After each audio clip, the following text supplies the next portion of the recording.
Hi guys. So it's 3 o'clock on February 8th. We're leaving tomorrow night at 10 o'clock or so. So the kids can sleep on the way there. And I am just finishing up my list. So this chalkboard, I'm going to cross off the rest and make sure. So we got the bathing suit.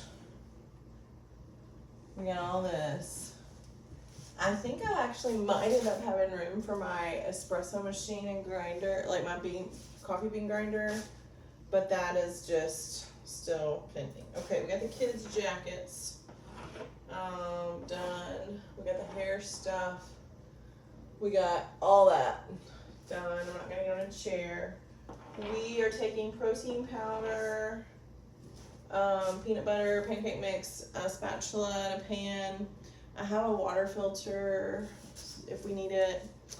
We have a battery pack for charging things, like a, like a charger thing, but it's in here. It has to be checked because of the size. We are, we cut our clothes down. Got to keep my pants. So I changed out some shirts, so I have less shirts. I got to keep my 2 pairs of pants. We keep getting mixed information about like what's actually happened in Liberia with our case, so it's scary. We have car food because the kids are just going to finish out the snacks. We have plain food. We have stuff for Tennessee. The girls are going to, the little backpacks that ended up not being big enough, the girls are going to use for stuff. I got kitchen scissors in there, popcorn. Let's see. We got the homeschool books. So the homeschool workbooks, we got one Chromebook they're going to share. They usually do some stuff on their Chromebooks. And we, Jeremy was like, I think I need the answer key because like our 10-year-old, she's like 4th grade level. And, well, we have 2 10-year-olds, but one of them is a little bit more ahead in math.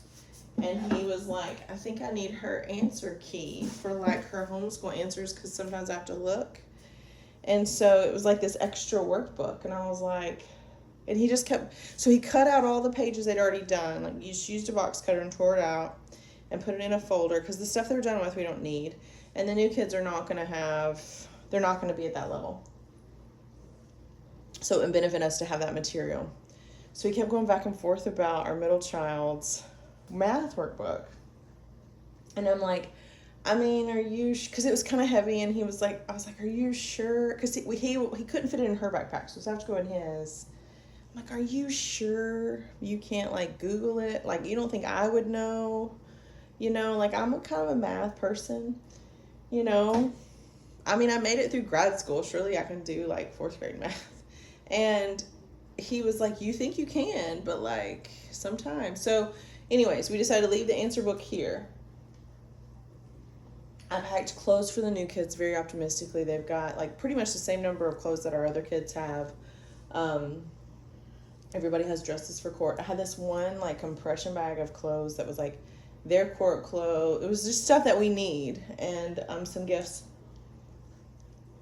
But I'm glad that all the people that sent me gifts for their kids, I put all that in first. That suitcase weighs 48 pounds, which 50 is the max. And we're not going to weigh it again. We're not going to open it again. And then this size bag is like, so I'll just walk you guys over here real quick. So next to the door, I have this pink scale that I keep in my bathroom that I refuse to stand on, but I do look at it as a reminder. Okay, so pink scale. There's our suitcase. This is the big suitcase. Now, this has all the gifts going to the kids that are waiting in the orphanage, whether they're matched and halfway through their journey or not. But these are my noonday luggage tags. So that's our big suitcase. Our other 2 things we're checking is this bag.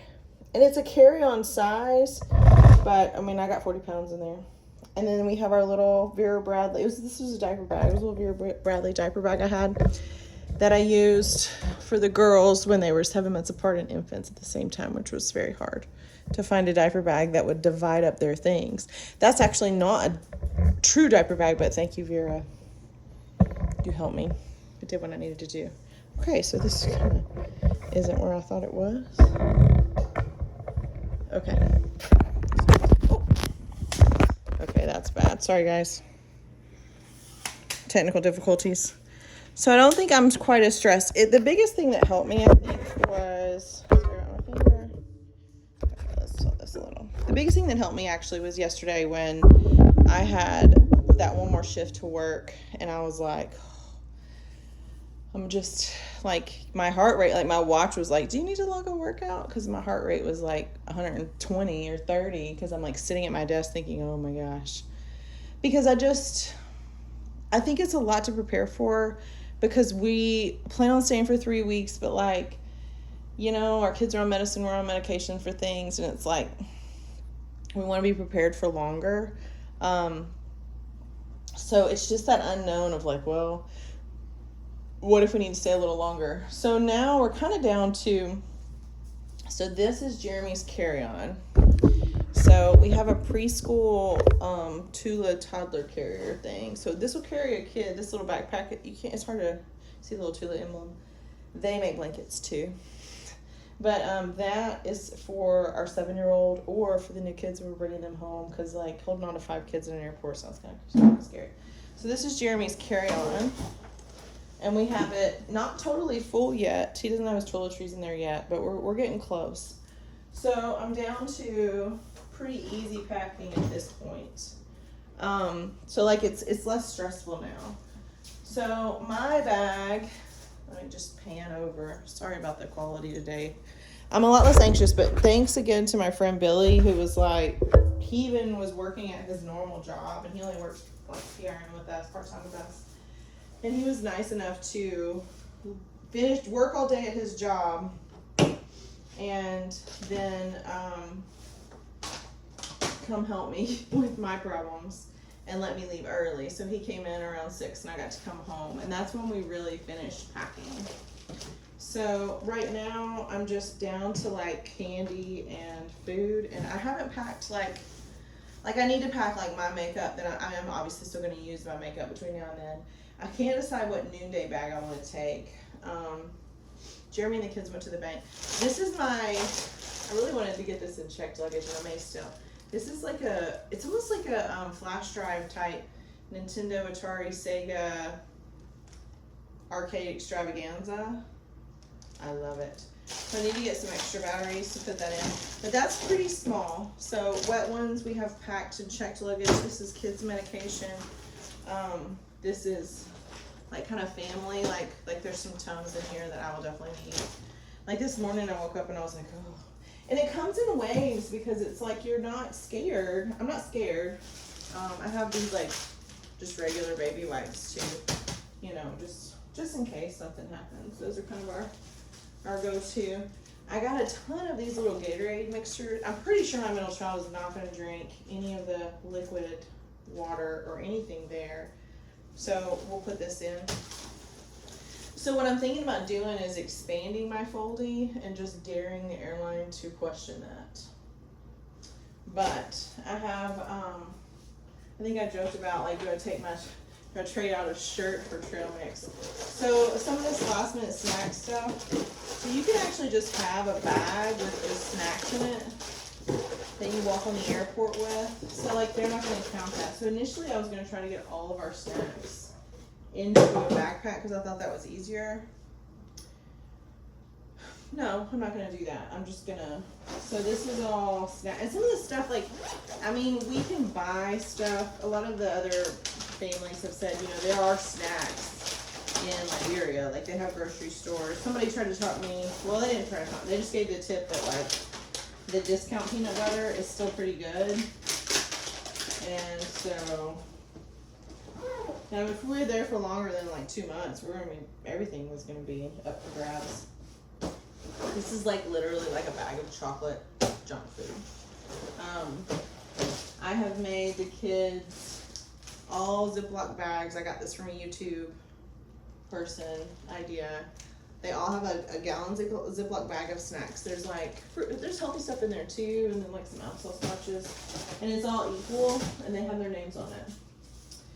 So they weren't sure. There was like 100 grand candy bars and York peppermint patties and one other candy that they saw that I might pack, and they were like, we don't know if we like that or not. Can we try it? And even though I know that they were probably like embellishing a little bit on their, we don't know for sure if we like it. I let them try all the candy last night, and then they ran around for like 2 hours, and then it was like 11 o'clock and they were still running around, but that's on me. This is extra, so I'm gonna let Jeremy carry this. So what I'm probably gonna do is take the candy bags and give everybody one of these little sack things, like these little, to put their candy bag in. So if I do that, I'm probably in better shape. So maybe kids and adults. And then this was a kind of a genius idea I think that I had. So if you're thinking about, one of the things that some of the other families said that they had a problem with is that they didn't have like water bottles for everybody. And even though you're buying bottled water a lot, it's hard to remember whose is whose, even if you're right. So we have these wide mouth. I've had these for a long time. We use these for water, but I stuff the snacks in them. So like my 7-year-old, for example, she's gonna carry this backpack. Now this backpack is not loaded to the hilt. It's not, but it's pretty sizable, but like this is her carry-on, okay? And that's what she's gonna carry. And she doesn't have to get far with it, because again, we're taking a stroller, so it's not gonna be miserable. And then this is her personal item. And again, this is not full, it's not awful. And she's been practicing walking around with it. So I do need to put more. So for them, what I'm doing for the kids, they have a whole front pocket that's still empty on their backpacks. So this whole front pocket is empty, so they can put snacks in there. And then they all have a media pack here, and they all have, so my kids, like a lot of kids, have these Kindle Fires. So these were really popular. They're still popular, but about 5 years ago, 10 years ago, that you could like run over it with your car and Amazon would replace it, kind of thing. So they haven't played with these in like 2 years maybe. And they kind of lost interest. So we rebooted them, we wiped them, and we put a bunch of stuff on there that's for airplane mode, even though they're supposed to be Wi-Fi. It's just, so all these new games they haven't seen in a while, they can download books from Hoopla, the library app, so that's good. This is actually, so we have 5 of these. Actually, I think we have 6, but I don't know. But we have 5 of them. So we're taking, so I'm just gonna, so this is my 7-year-old's backpack, so I'm just gonna take this down. What else I'm gonna put in here for her, surprise-wise, is I'm gonna put like some wiki sticks in here. I'm gonna put some markers, some just activities like that she likes. Maybe something like a book, like something she wants to do and play with. So this is like her media / entertainment bag. It is a compression bag, but we're not really using it for that. This quality, so the Nico Show compression bags, all their zippers are kind of crappy, but the other brands did okay. They're all packed. That's how good they did. I can't remember the name of them. But the purple bags. So this is the media. Her homeschool books for herself are in here. So she'll have that. I put the extra Kindle in there and just in case we're coming home with these other kids, everybody needs a Kindle, or in case we break one. And then she still has a whole front pocket for snacks or whatever else she needs. So that is done for her. My other kids are the same, but I did go a little heavier on like my 10-year-old's backpack. So she has, whereas my 7-year-old has like about half of her like clothes and personal items, my 10-year-old has all of hers. So a little bit heavier. I let them take their Halloween candy stash, which is like kind of a revolving door Christmas candy, Halloween candy that they get for different things. I'll let them do that. And they took it and packed all the candy that they have left over that they like for the plane. And so this is a water bottle we're going to, again, use in Liberia, but it's not taking up space in her luggage. Nobody's going to care that she has it. in the side pocket. It's not a security issue. And we can fill it up with water when she's done eating the candy. Or we can dump the candy out. So that's kid number 2. We have airplane pillows and then these 2 blankets with their names on them that are bamboo. I'm just gonna like roll those up and just attach them to the straps on the side of the backpack, just like a sleeping bag would go. So that's done. So what I'm trying to do now is see how many things I can squeeze into my carry-on, which is the same size as Jeremy's, without putting anything in here. Because I'm going to be in charge of bringing, we have 3 iPads, 2 of them are really mine, 3 iPads and the video game stuff, the medications for pretty much everybody, and the leftover snacks. So everything else is kind of packed to the brim. So there's not much else I can stuff. We got Jeremy, the small bag, the old diaper bag is like Jeremy's like CPAP thing he uses at night, which seems small, but he was so stressed out that we kept packing and repacking that he's like, I just don't even need to use my CPAP again until we get to Tennessee. I just want to put it in the luggage so we know it's in. And I'm like, dude, we're not gonna like not take your stuff. Like we can save room. But we've just done this so many times. So, but literally we're down to like my razors, like my razor, my makeup bag, my, I need to go get a smaller version of my face moisturizer tonight. And, oh, I want to ask you guys a question. And I may not even listen to your answer, but I'm going to ask it anyway.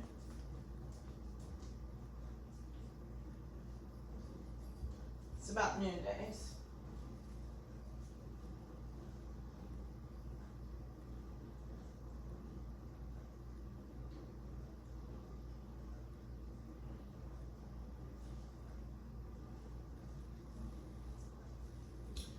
Okay, so I am super struggling on which noonday bag to bring because really I can only bring one. Now, this one is the Crested Crane and it's the smallest. It's made from recycled nylon and it like is so small that I probably should bring this. However, I absolutely, positively, 100% hands down love the Day Tripper. It's too small to put a bunch of crap in, so that's a problem. But I love it, and it's a backpack. But it's a lot smaller than the Crested Crane. The last one is this one that's new. And I just got it, and it's padded, and it's soft, and I love it. And I've been using it as a purse. And it would keep, like when we go to court, it looks good with my dress. When we go, it's just, it fits a lot more and it zips and it's just sturdier.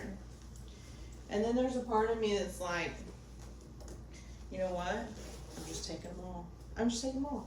And that's how it's going to be. So my emergency backup plan, if for some reason we have to check more luggage, is I could always check one of the foldies that we have. And then, then I can have an extra personal bag. But I'm struggling between these 3 bags, so if you want to comment and tell me which one you think would be the best, that would be great. Okay, so this is probably going to be the last video before I might do one more tomorrow, but the packing extravaganza has gone well. There have been moments of panic. Jeremy and I have not had any arguments about packing, which is good, because historically that is a problem for us. We got our extra candy stuff / water bottles. We've got medications for everybody. I got all my stuff upstairs. So really, I think we're in good shape. It's just a lot. And it's a lot to leave, like, your home base for this long. And such an emotional journey. But the good news is that I can probably squeeze, I'll show you this bag. I can probably squeeze my espresso maker that's portable and my coffee bean grinder that I love. I can probably squeeze it. This is, oh, you can't see. So this is the diaper bag I was telling you about that I've had for 15. I mean, I've had it since the girls they're 10, so I've had it since they were babies. But I think I can probably put my coffee stuff here. Got my new day tag on here. This, it's got some space on the side because I had stuffed some clothes in here, but then I changed my mind. I could probably stuff the crusty crane in here. But this is the last piece of luggage. Now, my problem is going to be if I get to Tennessee and I got to stick more stuff in. We're probably just going to be using the kids' space for that. But regardless, thank you for watching or joining me on this journey. It got a little bit longer than I wanted it to, of course, but that's always the case. I'd be lying if I say I wasn't nervous, but I feel pretty peaceful about things. I think we're doing all that we can do. So we'll see if I get everything in the foldy. I hear my dog. He's like laying on the floor snoring. Show you guys this poor dog. I hope nothing bad happens. We're leaving him in good hands. He just... Hi, Zeke. He's so sweet. He's a good dog. The reason we had to have a dog is because our lab died and he was 13. I was like, oh, good, we won't have a dog till we come back from Africa. And then it just kept waiting and waiting. And our lab died. It was a big lab pit mix. Great dog. I miss him still. But he died. And it was kind of good because I don't think he would have survived our trip. Because he was kind of like we leave him for a couple of days with like somebody house sitting that loved him, and he was just sort of blasé about eating and just sort of, my people are gone. So I don't think he would have survived that journey, but it was still a hard thing. So we tried to be dogless for like 2 months, and I had never not had a dog. Even when I was an infant, there was like a sheep dog that slept by my by my playpen when I napped, and like I'd always had a dog around, and I didn't realize psychologically how that layer of a rhythm of something like that matters to like your sleep and everything. So for a while I was like, well, maybe it's just because the house is empty, because the kids would be doing school or they'd be out and about, gone, and Jeremy would be gone, and the house would be empty, and I had a hard time sleeping during the day after night shift. But then I had a hard time sleeping all the time, and Jeremy was like, you're just always like awake. It seems like you're not sleeping, and it seems like you're always a little bit more on edge. And finally, after a good long talk with my dear friend Devin, she's like, just go get a dog. Like, just don't get a puppy, but get a dog. It's okay. So I looked high and low. I spent a lot of time thinking about what dog to get, and I got Zeke. And I didn't know his breed when I got him, although we had some guesses. And we wanted an energetic dog, short-hair dog, because Jeremy's technically allergic to dogs, although he hasn't had any problems with Zeke. But he's good. He's a good dog. It took a little while to get him trained to like understand where he's supposed to be, but like this is Rockstar. Well, my other dog's name was Rocky, and I called him Rockstar because he was a rock star. He was an excellent dog. He was a big lab pit mix that was a dump dog somewhere that was chasing bears off this lady's property. This lady had found him and fed him, really didn't have a good spot in her life for him. Her cats didn't like him, but he was chasing bears off her property, and she's like, the bears are going to eat the dog. I need to find him a home. So that was Rocky 13 years ago, but now we have Zeke. And Zeke is now pulling a Rocky where he's just half awake, half asleep, sort of snoring while I pack. Just underlying rhythm of something else that's breathing so that I remember to breathe. It's good. Okay. Bye, friends.